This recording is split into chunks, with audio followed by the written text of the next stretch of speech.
The rain came down in sheets across the Montana Valley, turning the dirt road into a river of black mud. At the gate of a lonely ranch stood an elderly couple. The old man could barely hold himself upright.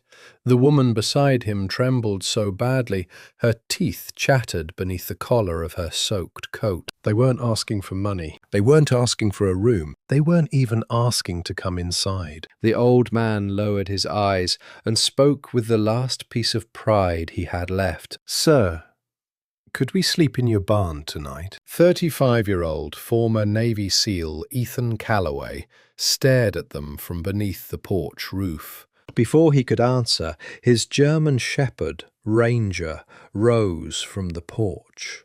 The dog walked directly toward the elderly woman. Then he sat beside her, protecting her, watching her, refusing to move. Ethan felt something tighten in his chest. Ranger had spent years beside him during danger, chaos, and fear. The dog never made mistakes about people. Then Ethan noticed the bruises hidden beneath the woman's sleeve, the fear behind her eyes, the way both of them flinched when headlights suddenly appeared far down the road. At that moment, Ethan understood. The storm wasn't chasing them. Someone else was. And before the night ended, a lonely ranch, an old soldier, and a faithful dog would find themselves standing between two terrified grandparents and the grandson they had once loved like a son. The storm had started before sunset. By midnight, it had swallowed the entire valley. Wind rattled the windows of Calloway Ranch,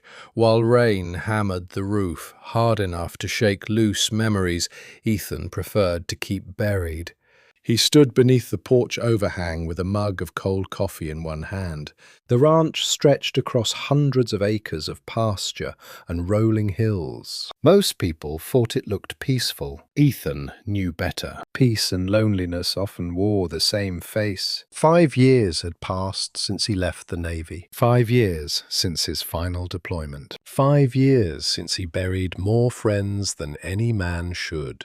The ranch had belonged to his parents before a highway accident took both of them. Now it belonged to him, at least on paper. Most days it felt like he was simply borrowing it from ghosts. Behind him, Ranger lifted his head. The 6-year-old German shepherd had been sleeping near the porch steps. Now his amber eyes were fixed on the road. Every muscle in his body had gone still. Ethan noticed immediately. "What is it, buddy?" Ranger didn't bark. That worried Ethan more than barking ever would. The dog stood slowly, his ears pointed forward, his tail lowered. Something was out there. Ethan followed his gaze through the rain. For several seconds he saw nothing. Then 2 figures emerged from the darkness. An old man, an old woman, both struggling against the wind, both soaked to the bone. The man leaned heavily on a cane. The woman held his arm, as if letting go might cause both of them to fall. Neither moved quickly. Neither looked dangerous, but both looked exhausted. By the time they reached the gate, Ethan could see their faces. The old man's cheeks were hollow, his shoulders bent beneath years of labor. The woman looked even more fragile. Her hands shook uncontrollably. Rain dripped from the edge of her grey knitted hat. For a long moment, nobody spoke. Then the old man cleared his throat. "Sorry to bother you this late." His voice cracked. "We saw your light." Ethan stepped off the porch. Mud splashed around his boots. Ranger followed closely beside him. The old woman glanced at the dog. To Ethan's surprise, fear disappeared from her face. Something softer appeared instead, almost relief. The old man swallowed. "We don't want trouble." His voice grew smaller. "We were wondering if—" He paused, as though the words themselves hurt. "If we could sleep in your barn tonight." The request hit Ethan harder than he expected. Not because it was unreasonable, because nobody asks for a barn unless they've run out of places to go. Before Ethan could answer, Ranger stepped forward, slowly, carefully. The dog stopped beside the elderly woman, sniffed her hand once, then sat beside her feet, like a guard taking up position. The woman's eyes filled with tears. Ethan felt the first warning bell ring inside his chest. Something was terribly wrong, and this storm was only the beginning. Ethan opened the front door and stepped aside. "You're not sleeping in the barn," he said. The old man's face immediately fell. The woman lowered her eyes. "We understand," the old man said quietly. "We'll keep moving." Ethan shook his head. "I mean you're coming inside." For a moment, neither of them moved. It was as if kindness had become something too dangerous to trust. Finally, the woman whispered, "Thank you." Inside the ranch house, warmth wrapped around them like a blanket. The scent of coffee, pine wood, and a crackling fire filled the room. The elderly couple stood awkwardly near the doorway. Water pooled beneath their boots. The old man looked afraid to touch anything. The woman kept apologizing. "Sorry for the floor. Sorry for the mud. Sorry for the trouble." Each apology sounded practiced, like words she had spoken thousands of times before. Ethan handed them towels. "You're fine." Ranger followed the woman to the kitchen table and settled beside her chair. The dog rarely attached himself to strangers. Tonight, he refused to leave her side. The old man introduced himself. "My name is Harold Whitaker." He gestured toward the woman. "This is my wife, Evelyn." Ethan nodded. "Ethan Calloway." He pointed toward Ranger. "And that's the one who actually runs this place." The joke earned the smallest smile from Evelyn. It disappeared almost immediately. As she removed her wet gloves, Ethan noticed something. Dark bruises, finger-shaped, wrapped around her wrist. His expression hardened. Evelyn saw where he was looking. Quickly, she pulled her sleeve down. "Oh, that's nothing." The answer came too fast. Harold stared into his tea. Neither looked at Ethan. The silence spoke louder than words. Outside, thunder rolled across the valley. Rain struck the windows harder. For a while, nobody talked. Then Ranger suddenly lifted his head. His ears stood upright. Every muscle tightened. Ethan noticed instantly. "What is it?" The dog stared toward the front window. A second later, headlights appeared through the rain, moving fast. Too fast. Harold's teacup rattled in his hands. Evelyn's face drained of color. Fear exploded across both faces. Raw, immediate, instinctive. Ethan felt his stomach tighten. Whoever was coming, they were terrified of him. The truck slid to a stop outside the gate. Its engine continued rumbling. Nobody got out right away. Then a voice shattered the night. "Harold!" The old man closed his eyes. Evelyn grabbed the edge of the table. "Please," she whispered, not to Ethan, to herself. The voice came again, louder, angrier. "Evelyn!" Ranger rose to his feet. A low growl rolled from deep inside his chest. Ethan walked to the window and pulled back the curtain. A pickup truck sat beyond the gate. A broad-shouldered man stood beside it in the rain. One hand gripped the fence. The other pointed toward the house. The man looked furious. "Who is he?" Ethan asked. Harold swallowed. His voice barely worked. "Travis." Evelyn looked down. "Our grandson." The answer hit Ethan harder than expected. Grandson. Not a stranger. Not a criminal from town. Family. The worst kind of predator. Outside, Travis shouted again. "Don't make me come get you." Ethan grabbed his jacket. Harold looked up quickly. "You don't have to get involved." Ethan's expression never changed. Too late. Ranger moved beside him. The dog was already watching the door. Ready. Ethan stepped onto the porch. Cold rain struck his face. The man at the gate immediately turned. For one brief moment, surprise flashed across Travis Whitaker's features. Then anger returned. "Who the hell are you?" "Ethan Calloway." The man sneered. "My grandparents are inside your house." Behind Ethan, thunder cracked across the valley. Ranger stood beside his leg, silent, watching, waiting. And for the first time that night, Ethan realized this storm wasn't ending any time soon. It was only beginning. Rain streamed from the brim of Ethan Calloway's jacket as he stood on the porch, facing Travis Whitaker. For several seconds, neither man spoke. The wind howled through the pasture. Water dripped from the gate. Ranger stood silently beside Ethan, watching, measuring, waiting. Travis finally laughed. It wasn't a pleasant sound. It carried the sharp edge of a man accustomed to getting his way. "You don't understand what's happening here." Ethan folded his arms. "Then explain it." Travis pointed toward the house. "My grandparents are confused." Inside the doorway, Harold visibly flinched. Ethan noticed. So did Ranger. The dog let out another low growl. Travis ignored it. They forget things, lose money, miss medication. Somebody has to take care of them. Ethan's eyes narrowed. By screaming at them in the rain? Travis's jaw tightened. That's family business.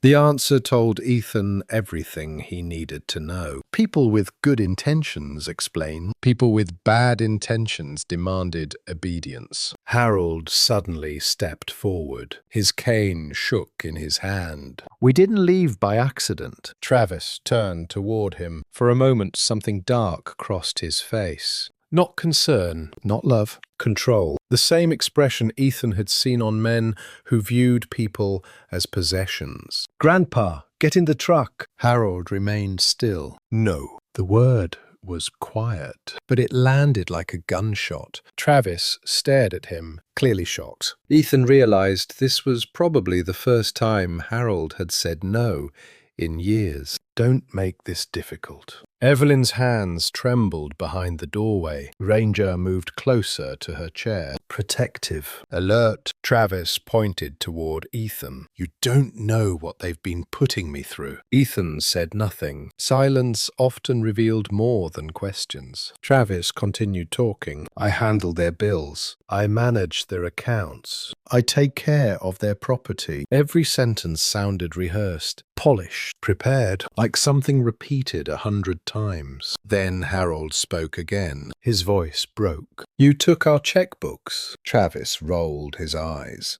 "For your protection. You changed our bank passwords because you kept forgetting them. You sold my tractor. It wasn't being used." Every answer arrived instantly. Too instantly. Ethan recognized the pattern. Justification. Excuse. Manipulation. Outside, lightning flashed across the valley. For a second, everyone stood frozen in white light. Then Evelyn spoke. Her voice was barely above a whisper. "You locked the phone away." Travis snapped toward her. His expression changed immediately. Fear crossed Evelyn's face. Not fear of a stranger, fear built from years of experience. Ethan felt anger rising in his chest. Slow, cold, dangerous. Travis pointed toward her. "You don't know what you're talking about." Evelyn lowered her eyes instantly. The reaction hurt more than the bruises. People don't react like that after one bad argument. They react like that after years of conditioning, after years of punishment, after years of learning silence is safer than truth. Ethan took one step forward. "That's enough." Travis looked at him. "And who are you supposed to be?" Ethan's expression never changed. "Just a man with a door." Thunder rolled overhead. For the first time, uncertainty appeared in Travis's eyes. Maybe it was Ethan's calm. Maybe it was Ranger's unwavering stare. Maybe it was realizing his grandparents weren't alone anymore. Whatever it was, the confidence began slipping. Finally, Travis pointed toward the house. "This isn't over." Then he climbed into the truck. The engine roared. Mud sprayed across the road. Moments later, the headlights disappeared into the darkness. Silence returned. Only rain remained. Inside the ranch house, nobody spoke for nearly a minute. Then Evelyn started crying, not loudly, not dramatically, quiet tears, the kind people shed after holding them back for years. Harold sat heavily at the kitchen table. His shoulders seemed smaller now, older, defeated. Ethan poured fresh coffee and sat across from them. Ranger rested his head gently against Evelyn's knee. She stroked his fur with trembling fingers. For the first time all night, she looked safe. Ethan leaned forward. "Tell me the truth." Harold stared into his cup. The steam rose between them. Finally he spoke, and what followed would change everything. Because Travis Whitaker wasn't just stealing money. He was stealing lives. And the story Harold was about to tell would reveal wounds far deeper than Ethan had imagined. For a long time, only the sound of rain filled the kitchen. The fire crackled softly in the wood stove. Steam drifted from untouched coffee cups. Ranger remained beside Evelyn, refusing to leave her side. Harold sat staring into the table. His weathered hands trembled slightly. Not from age, from memory. Finally he spoke. "After our daughter died, Travis came to live with us." His voice carried the weight of 40 years. Evelyn practically raised him. Evelyn smiled sadly. "When he was 8 years old, he used to crawl into our bed whenever thunderstorms scared him." Her eyes filled with tears. "I'd sit awake all night holding him." Harold nodded. "I taught him how to fish." A painful silence followed. Everything we had eventually became his. Ethan listened carefully. The story unfolded slowly, like an old wound being opened. Travis had not become abusive overnight. The process had taken years. First came small favors, helping pay bills, managing bank accounts, driving them to appointments. At first they were grateful. As they aged, the help seemed reasonable. Then things changed. Harold looked toward the window. "He started opening our mail." Evelyn nodded. "Then he started keeping it," Harold continued. "He took over our bank account, changed passwords, moved money without asking." Ethan felt anger rising, but he stayed silent. Harold needed someone to listen, not interrupt, not judge, just listen. "Then he sold my tractor." The old man's voice cracked. "My father bought that tractor. He knew how much it meant." Evelyn reached for Harold's hand. Harold squeezed hers gently. The worst part wasn't losing things. His eyes filled with tears. It was watching Evelyn become afraid. The room went quiet. Evelyn lowered her head. "He used to grab my arm whenever I questioned him." Slowly, she rolled back her sleeve.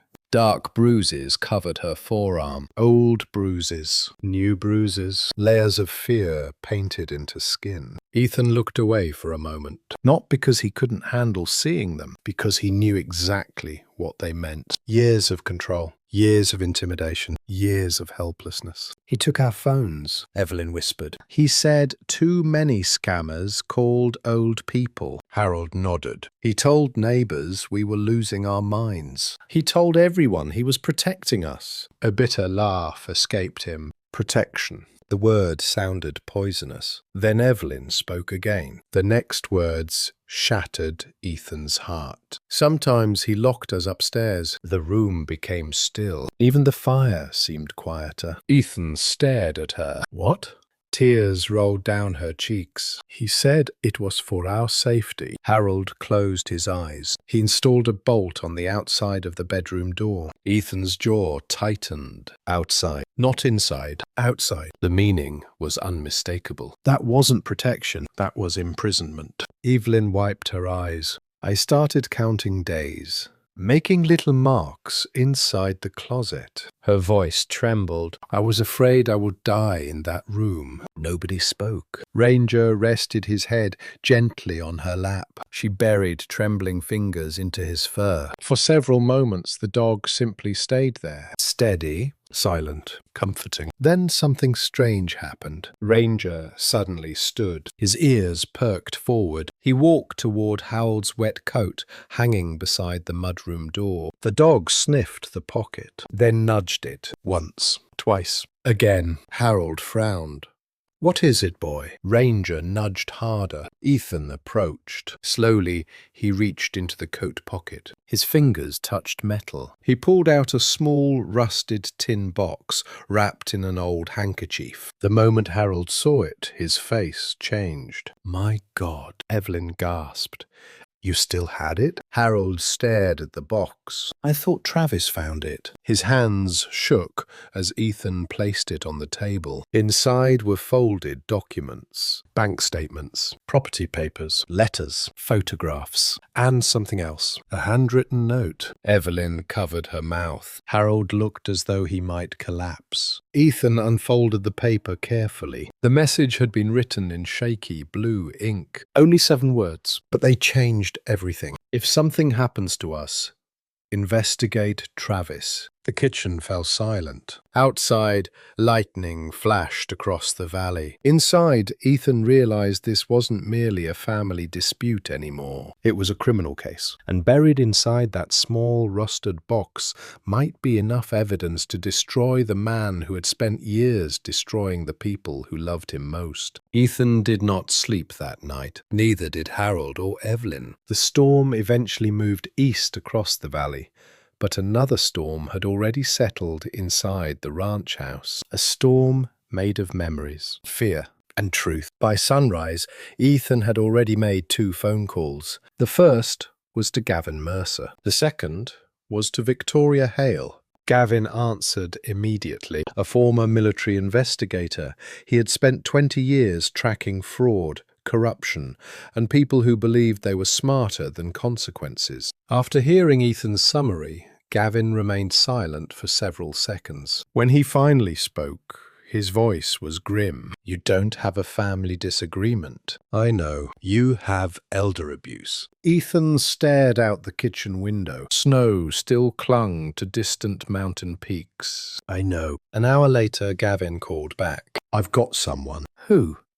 "Victoria Hale." Ethan recognized the name. One of the best elder rights attorneys in Montana. Former Navy legal officer. Relentless in court. Dangerous to anyone carrying forged paperwork. She's on her way. By noon, Victoria arrived at Callaway Ranch. She stepped out of a dark blue sedan, carrying 2 briefcases and the expression of someone who rarely wasted words. Tall, composed, sharp-eyed. She shook Ethan's hand, then immediately sat down at the kitchen table. The rusted tin box waited beside a stack of documents. Victoria spent nearly an hour reviewing everything. No one interrupted her. Finally, she removed her glasses. "How much of this has law enforcement seen?" Harold shook his head. "None." Victoria exhaled slowly. "Then we're going to change that." She spread several documents across the table. One page immediately caught her attention. "What is this?" Harold leaned closer. His face paled. "I remember signing something." Victoria nodded. "That's the problem." She pointed at the signature. The room grew quiet. "This isn't your signature." Harold blinked. "What?" Victoria compared the document to an older deed. The difference became obvious. The handwriting looked similar, but not identical. The pressure patterns were different. The strokes were inconsistent. Someone had copied his name. Badly. Victoria's expression darkened. Forgery. The word hung heavily in the room. Evelyn covered her mouth. Victoria continued sorting through papers. Every few minutes she found something else. Suspicious withdrawals, property transfers, missing funds. Documents filed during periods when Harold and Evelyn had been hospitalized. The pattern was becoming clear. Travis hadn't merely controlled them. He had been systematically stealing from them for years. Then Victoria found something that made her stop completely. A power of attorney document. Her eyes narrowed. "When was this signed?" Harold looked confused. "I don't remember." Evelyn stared at the paper, then suddenly spoke. "I was in the hospital." Everyone turned toward her. Victoria leaned forward. "When?" "The week this was signed." The attorney's expression hardened instantly. According to the document, Evelyn had supposedly signed it at home. The date matched perfectly. But Evelyn had been hospitalized 60 miles away, meaning the document could not possibly be legitimate. Victoria slowly closed the file. Now she looked angry. Not professional anger, personal anger, the kind inspired by injustice. We need evidence. Ethan nodded. What kind? Victoria looked toward Harold and Evelyn. Everything. Medical records, financial records, property records, photographs, witness statements. Then she looked at Ethan. And we need to inspect the house. Harold visibly tensed. Evelyn's face lost color. The house, the place they had escaped, the place where fear still lived. For a moment, Ethan thought they might refuse. Then Harold surprised everyone. The old man straightened slightly. His voice shook, but it remained steady. Let's do it. Evelyn looked at him. Harold reached for her hand. For the first time since arriving at the ranch, Ethan saw something stronger than fear in the old man's eyes. Determination. The decision had finally been made. They would stop running. And somewhere deep inside the Whitaker home, hidden behind locked doors and years of silence, the evidence waiting for them was far worse than anyone imagined. By tomorrow morning, they would discover just how far Travis had gone and why he had been so desperate to bring them home. The next morning arrived cold and grey. A blanket of low clouds hung over the Montana Valley as Ethan drove his truck down the narrow road toward the Whitaker homestead. Victoria Hale sat in the passenger seat reviewing notes. In the back seat, Harold and Evelyn remained unusually quiet. Neither had spoken much since leaving the ranch. Returning to the house felt less like going home and more like revisiting a battlefield. Ranger occupied the space between them. The German shepherd sensed the tension. His ears remained alert. His amber eyes moved constantly, watching, protecting, waiting. When the house finally appeared beyond the trees, Evelyn lowered her head. Harold stared through the windshield. The old farmhouse looked tired. Peeling paint clung to the walls. One shutter hung crooked. The front porch sagged slightly on one side. It looked abandoned, forgotten. Yet all four of them knew someone had suffered there. Victoria spoke quietly. We take this one step at a time. Harold nodded, but Ethan could see the old man's hands shaking. Sheriff Thomas Granger arrived minutes later. 2 patrol vehicles followed behind him. The sheriff was a lean man with weathered features and calm eyes. When Ethan explained the situation, Granger listened carefully. Then he looked toward Harold. I wish you'd come sooner. Harold's expression collapsed. So do I. The words carried years of regret. Nobody answered. There was nothing to say. Together they entered the house. The smell hit immediately. Old food, dust, stale air, neglect. Victoria began photographing everything. Unpaid bills covered the kitchen counter. Collection notices sat unopened. Medication bottles were missing from the cabinet. Several cupboards contained little more than canned soup and expired food. This isn't normal, Victoria said quietly. No, Ethan agreed. Sheriff Granger continued searching room by room. Meanwhile, Ranger wandered down the hallway. Suddenly, the dog stopped. His body became rigid. He stared toward the staircase. Ethan immediately noticed. What is it, buddy? Ranger started climbing. Slowly, purposefully. Everyone followed. At the top floor hallway, the dog stopped again. A closed bedroom door stood at the end. Nothing appeared unusual at first. Then Ethan saw it. A metal slide bolt installed on the outside. The entire hallway went silent. Sheriff Granger stared at it. His jaw tightened. Victoria slowly raised her camera. Click, click, click.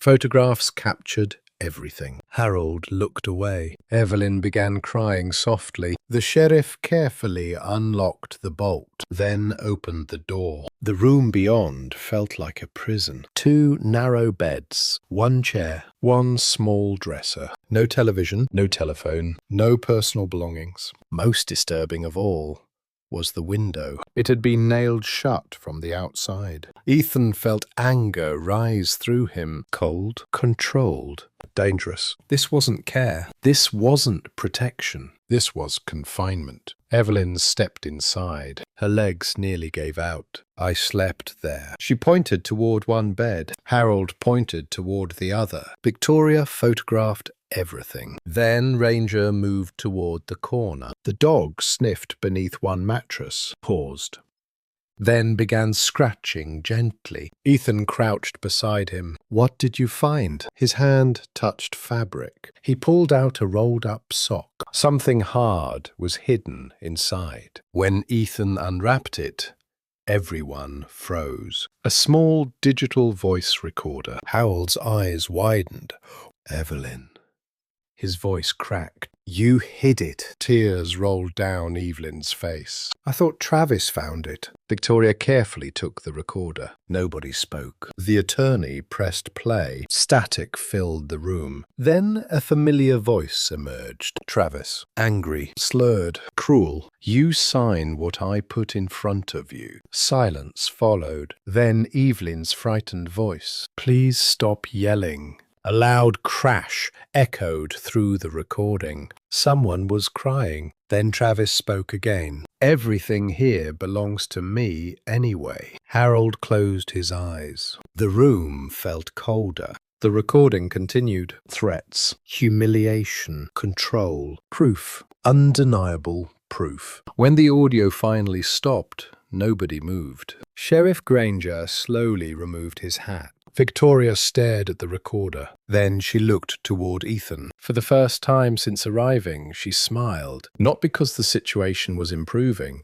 because the truth had finally found a voice. And that voice was powerful enough to destroy Travis Whitaker. But before the day ended, they would uncover something even worse hidden downstairs. Something that would reveal the real reason Travis had become desperate, and why he was willing to risk everything to silence his grandparents forever. For nearly an hour after the recorder stopped, nobody spoke. The truth had finally escaped the walls of the Whitaker house. And once truth is heard, it becomes impossible to ignore. Victoria Hale carefully placed the recorder into an evidence bag. Sheriff Thomas Granger called for an additional deputy. Harold sat heavily in a kitchen chair. His face looked older than it had that morning. Not because he was weak, because some wounds reopen before they heal.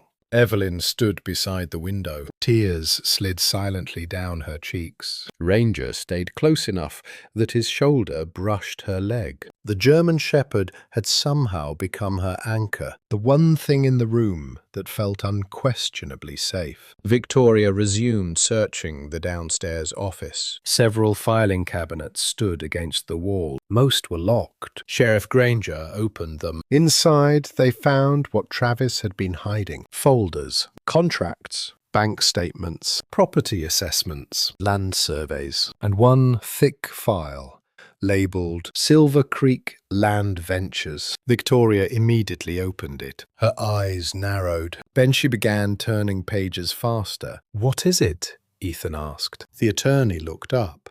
"Now we know why he was willing to destroy them." She spread the documents across the table. The entire room gathered around. At the center was a proposed development project, a luxury hunting resort, private cabins, corporate retreat facilities, exclusive membership access. The project required one thing above all else: the Whitaker property. Victoria pointed toward a highlighted section. The sale was supposed to close in 12 days. Harold stared at the paper. His hands shook. "How much?" Victoria found the number. The room went silent. "Over $3 million. Evelyn gasped. Harold looked physically ill. The old man slowly lowered himself into a chair. He was going to sell everything. The realization struck harder than any punch. Not just the house, not just the land, the family legacy. The place where Harold's father had worked, where his daughter had grown up, where generations of memories lived. All of it gone.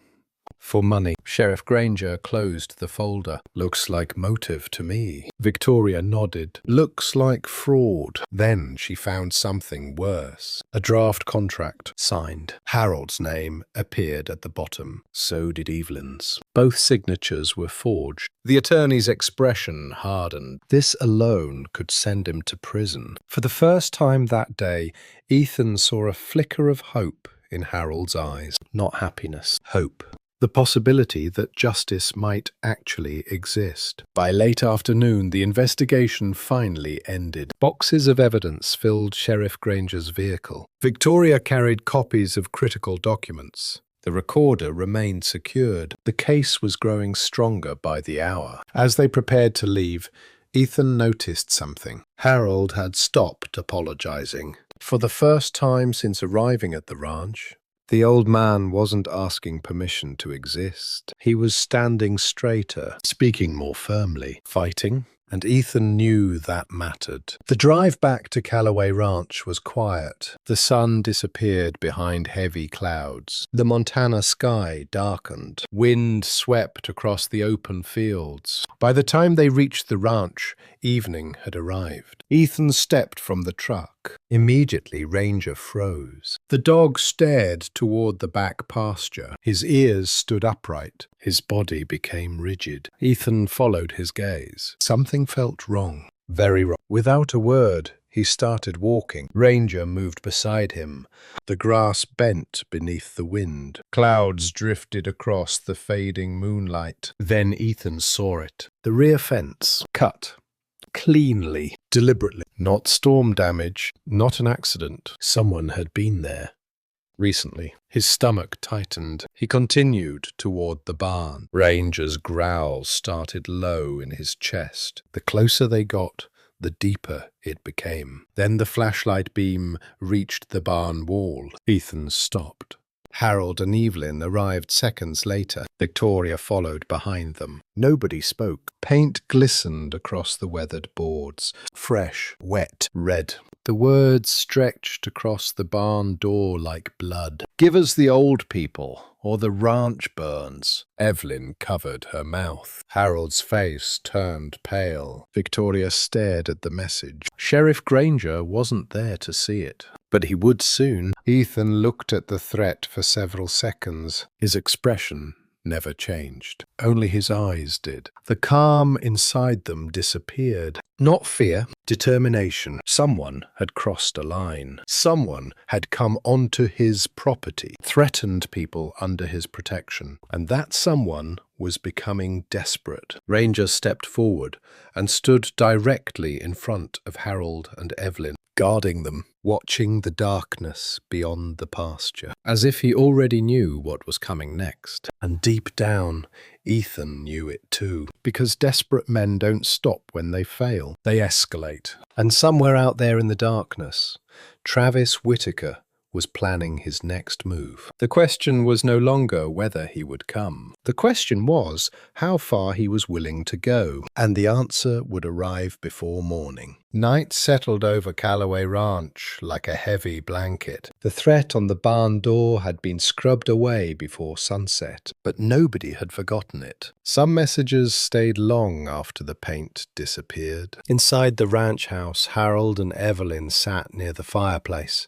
Neither pretended to be relaxed. Fear had spent too many years living inside them. One evening was not enough to evict it. Victoria Hale had returned to town after securing emergency protection orders. Sheriff Thomas Granger promised increased patrols around the ranch. Still, everyone understood the truth. Patrol cars could not be everywhere, and desperate men rarely respected paperwork. Ethan moved through the house quietly, checking locks, checking windows, checking doors. Years in the military had taught him something simple. Preparation was not paranoia. Preparation was survival. Outside, the wind carried the scent of rain. Not a storm, just enough moisture to chill the air. Ranger stood beside the mudroom window, watching, listening. The German shepherd had barely rested all day. His instincts remained sharp, focused, unsettled. At 10 o'clock,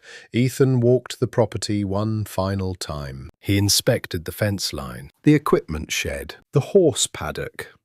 Everything appeared normal, too normal. The feeling bothered him. People like Travis rarely stopped after a single threat. They escalated. Back inside, Harold stared into the fire. "Ethan?"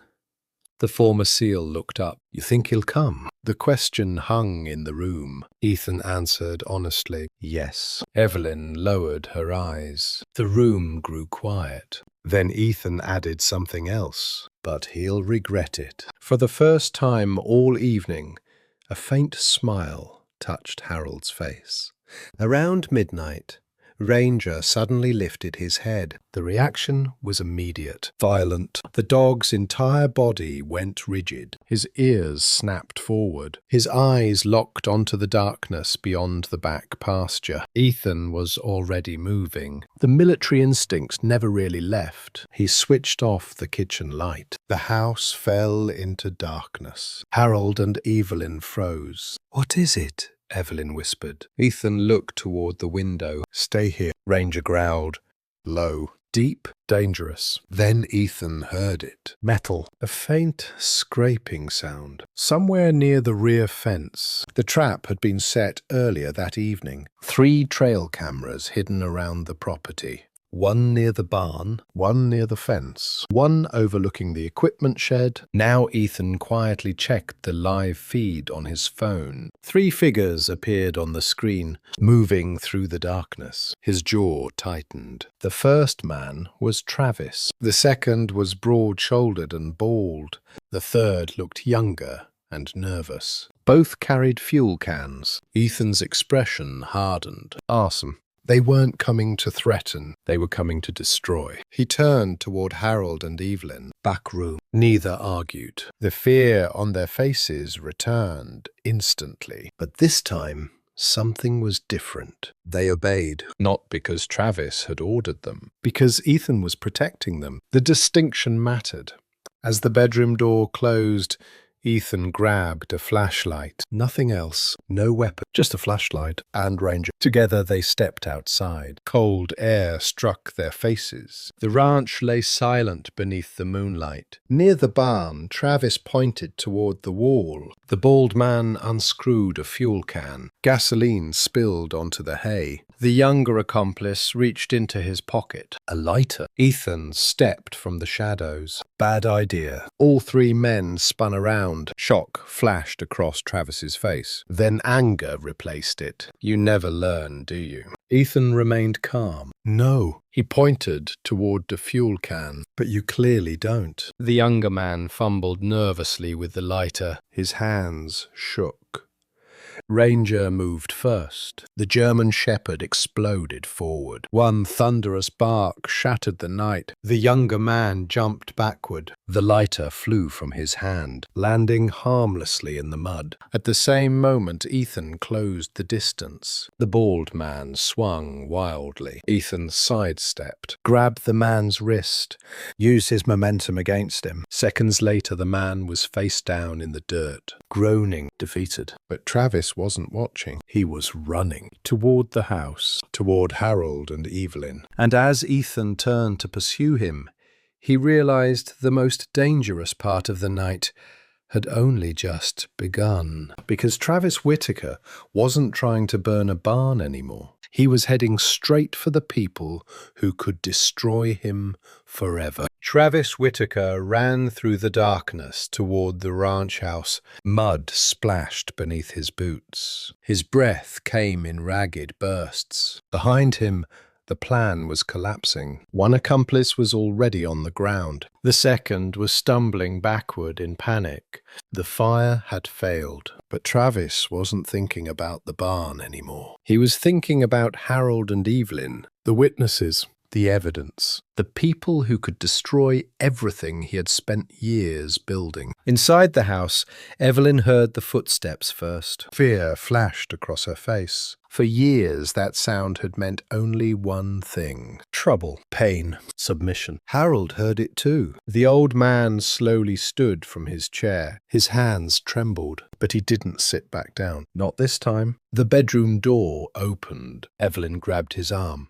"Harold, don't." The 82-year-old looked at her, his eyes filled with emotion. For years he had watched fear steal pieces of his wife. Tonight he refused to surrender another piece. "I have to." Harold stepped into the hallway. Evelyn followed. The front door burst open. Cold wind swept through the ranch house. Travis entered, his face twisted with desperation. For one brief second, nobody moved. Grandfather, grandmother, grandson. 3 people connected by blood, separated by choices. "You've ruined everything," Travis shouted. Harold looked at him, not with fear, not with anger, with sadness. The kind of sadness reserved for funerals and broken promises. "No, Travis." His voice shook. "You ruined everything." The words struck harder than any fist. Travis froze. For years he had controlled every conversation, every argument, every outcome. Now the old man was standing against him, and he didn't know how to stop it. "You owe me!" Travis yelled. "I took care of you." Harold slowly shook his head. "No." The room fell silent. "You controlled us." Evelyn stepped beside her husband. The fear remained in her eyes, but something stronger stood beside it now. Courage. "You locked us away." Travis pointed toward her. "You don't know what you're saying." Evelyn straightened. For the first time in years, she refused to look down. "I know exactly what I'm saying." The words cracked, but they did not break. Outside, Ethan was already closing the distance. So was Ranger. Travis suddenly lunged forward, not to strike, not to attack, to grab Harold's arm. The same way he had done 100 times before. The same way he always regained control. But this time, something changed. A black and tan blur exploded onto the porch. Ranger, the German shepherd, planted himself directly between Harold and Travis. His ears stood forward. His chest broadened. A deep growl rolled through the night. Ancient, powerful, final. Travis stumbled backward instinctively. Fear crossed his face. Real fear. For years he had frightened others. Now he understood what it felt like. Seconds later, Ethan arrived. He caught Travis by the jacket, spun him around, pinned him firmly against a porch post. The struggle lasted only moments. Travis fought, cursed, threatened. Ethan never lost control. Then came another sound. Sirens, growing louder. Red and blue lights appeared across the valley. Sheriff Thomas Granger, deputies, backup units, and Victoria Hale, the cavalry, had arrived. Within minutes, the ranch yard filled with law enforcement. The trail camera footage was downloaded immediately. The threat on the barn door had already been photographed. The fuel cans remained on the ground. The attempted arson had been captured from multiple angles. Victoria approached, holding a folder. Her expression was calm, dangerously calm. "You've had a very busy week, Mr. Whitaker." Travis said nothing. For once, he had no explanation, no excuse, no story, only evidence, overwhelming evidence. The deputies arrested the 2 accomplices first. Then Sheriff Granger stepped toward Travis. The reading of rights seemed almost unnecessary. Everyone knew what was coming. As the handcuffs clicked shut around Travis's wrists, a strange silence settled over the ranch. Harold stared. Evelyn cried quietly, not because they felt victorious, because something heavy was finally leaving their lives. Travis looked back one last time. Hatred burned in his eyes, but nobody looked away. Not Harold, not Evelyn, not Ethan, not even Ranger. The patrol car door closed. The engine started, and for the first time in years, Travis Whitaker no longer controlled the ending. But the final chapter still remained, because justice wasn't finished yet. A courtroom was waiting, and there, under oath and before a judge, every lie Travis had built his life upon would finally collapse. Spring arrived slowly in the Montana Valley. The snow retreated from the hills. The grass returned. The cottonwood trees along the dirt road filled with green leaves once again. And little by little, life returned to Callaway Ranch. 3 months after Travis Whitaker's arrest, the courtroom finally delivered its verdict. Judge Eleanor Prescott listened patiently through days of testimony. The evidence left little room for doubt. The recordings, the forged signatures, the financial records, the locked bedroom, the trail camera footage, the attempted arson. Every lie Travis had built over the years collapsed beneath the weight of the truth. When the verdict was read, Harold sat perfectly still. Evelyn held his hand. Victoria Hale stood nearby. Ethan remained quietly in the back row. Judge Prescott's voice carried through the courtroom. Protection does not require locked doors. The room fell silent. It does not require stolen money. It does not require forged documents, and it certainly does not require fear. Nobody moved. Nobody spoke, because everyone knew exactly who those words were meant for. Travis was convicted on multiple charges: elder abuse, financial exploitation, forgery, fraud, coercion, attempted arson. As deputies escorted him from the courtroom,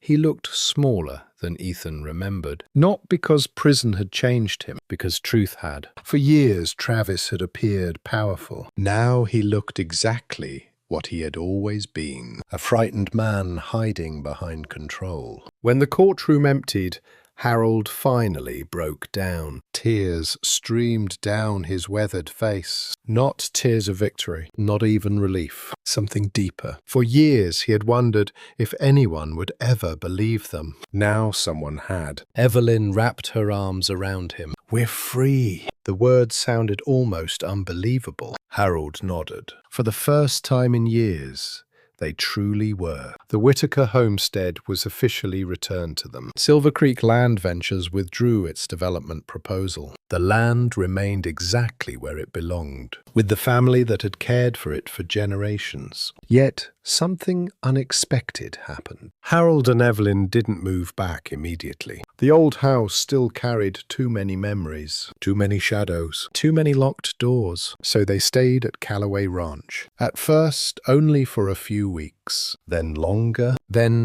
still, and somehow the ranch began changing. Harold repaired broken fence posts, rebuilt sections of the old barn, taught Ethan ranching tricks that no manual could teach. Evelyn planted flowers near the porch, then vegetables, then an entire garden. The kitchen slowly filled with fresh bread and laughter, something neither Ethan nor the ranch had heard in years. One afternoon, Evelyn stood beside the flower beds, watching Ranger sleep beneath the porch. The German Shepherd had become famous throughout the county. Everyone knew his story. Everyone loved him. She smiled. "You know, he saved my life." Ethan looked at Ranger. The dog lifted one eye briefly before returning to his nap. "Don't tell him that." "Why not? It'll go straight to his head." Evelyn laughed. A real laugh, not the frightened version she once carried. The sound made Ethan smile. Weeks later, neighbors started appearing. Then, more neighbors. Some came for coffee. Some came for advice. Some simply needed someone to listen. Word had spread about the ranch, about the elderly couple who survived, about the lawyer who fought for them, about the former Navy SEAL who opened his door, and about the German Shepherd who somehow always knew when someone needed comfort. Thursday evenings became special. People gathered on the porch, shared meals, shared stories, shared burdens. No one officially named it anything, but everyone understood. Callaway Ranch had become a place for second chances. One evening, as the sun disappeared behind the pasture, Harold stood beside Ethan near the fence. Ranger chased butterflies through the grass nearby. Evelyn watered flowers on the porch. For a long moment, neither man spoke. Then Harold smiled. "When we first came here, I thought our lives were over." Ethan looked toward the setting sun. "No," Harold nodded. "We weren't finished." The old man paused. "We were just misplaced." The words settled deeply inside Ethan, because maybe they applied to him too. For years he thought military service had been the most important chapter of his life. Maybe it wasn't. Maybe this was. Helping people, protecting people, giving them a place to begin again. A voice interrupted his thoughts. "Are you two philosophers planning to eat dinner tonight?" Evelyn stood on the porch, smiling. Harold laughed. The sound echoed across the ranch. For a moment, everything felt right. The flowers swayed in the evening breeze. The horses grazed peacefully. The repaired barn stood strong beneath the fading sunlight. And Ranger finally trotted toward the house, convinced dinner required his immediate supervision. Ethan watched him go, then looked around the ranch. Months earlier it had been a lonely place, occupied by a soldier and a dog. Now it had become something far greater, a refuge, a family, a home, and perhaps that was the greatest miracle of all. Because sometimes miracles don't arrive with thunder or angels. Sometimes they arrive as a door left open during a storm, a tired soldier willing to stand between danger and the vulnerable, an elderly couple brave enough to tell the truth, and a loyal dog who recognized pain before anyone else could see it.